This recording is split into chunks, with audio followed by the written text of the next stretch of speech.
folks, welcome back to my channel. We're talking movies, music, and more. And today we're going to be discussing the final Star Wars prequel, and that is Star Wars Revenge of the Sith.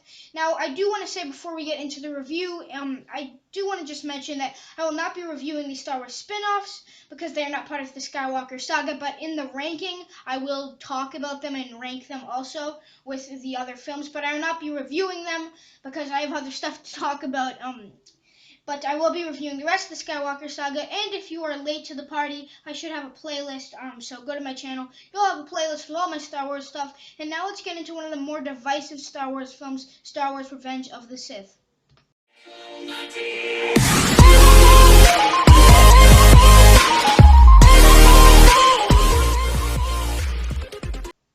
Now, this film, I feel like with a lot of people, if you go into the comments or someone's review for it, you'll go in and you'll see people saying, either critiquing it or saying it's their favorite Star Wars movie. Like, there's a lot of people who say it's their favorite Star Wars film. Now, for me, it's not, but I do think it's a vast improvement from Attack of the Clones in so many different ways, including CGI. Now, if you look at this CGI in the opening scene is just absolutely epic.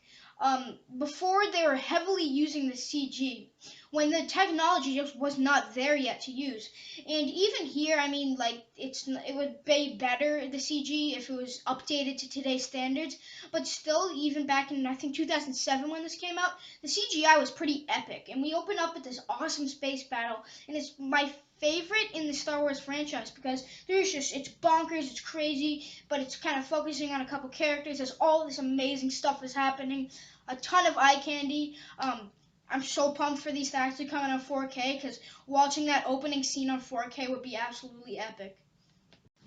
Now, the big problem with me leading up to here with the prequels before it was that these prequels didn't really feel like Star Wars films. The character interactions were off, the acting was really bad, and while still Hayden Christensen in this film is not very good, I mean, the dialogue he's working with, overall it just doesn't really work, but it does feel like more of a Star Wars film now with Revenge of the Sith. You get more fun character development and quippy interactions with Obi-Wan and Anakin.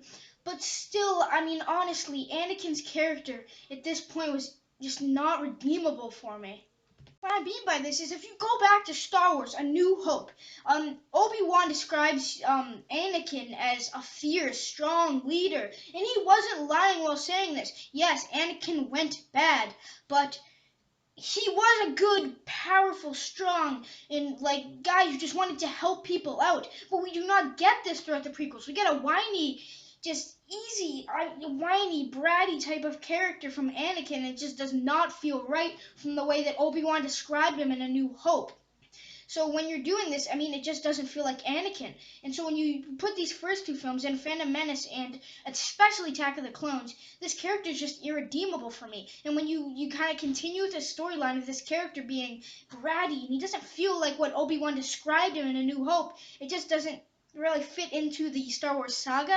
So overall, even though he's an improved character, and the dialogue is improved, I just don't feel you can really redeem Anakin's character inside of this, and so that was a big problem with me. But if you can take Anakin's imperfected character out of the way and some sloppy acting, you actually get a very good film. Space battles are epic. Character development is a lot better, quippy, better, and more exciting Star Wars dialogue is inside of it. You get a good, interesting Star Wars story. You get introduced to General Grievous. So you have a lot of really awesome Star Wars elements thrown into there, which have now become iconic. Speaking of iconic, so many great, memorable lines. You're the chosen one, Anakin. You're my brother, Anakin. Just like so many different parts that are really awesome. Yes, the end where he screams, "No, Padme!" It's super cringy, but so many different memorable moments. The lava battle is awesome. But here's the number one, like the best thing for me about Star Wars: Revenge of the Sith, and one of the best things in the whole Star Wars franchise.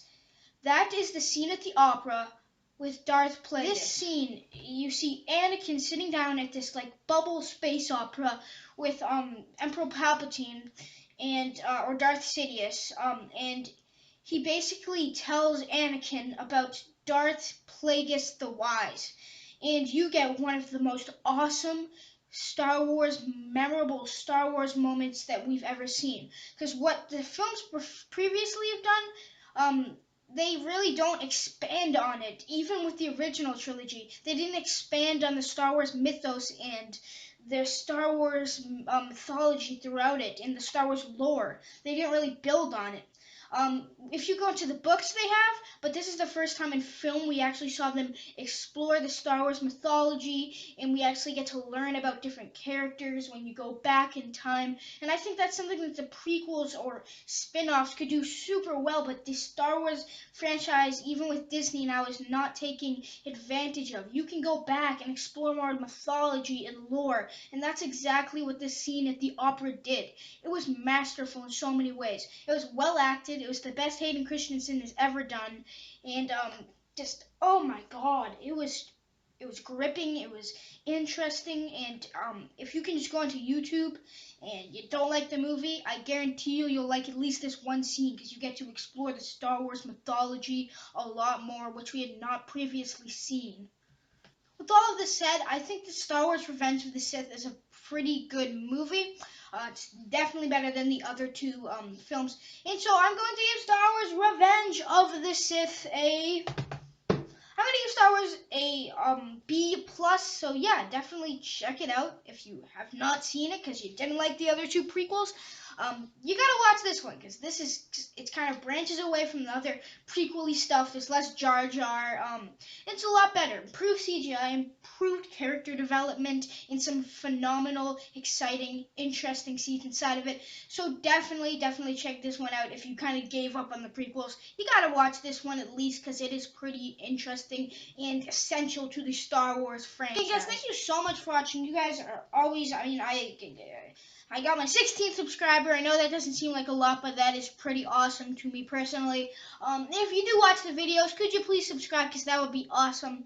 But thank you so much. You guys are truly the best subscribers out there. So yeah, make sure to leave a like, comment, hit the notification bell so you can get all my nerdy little content that I put out.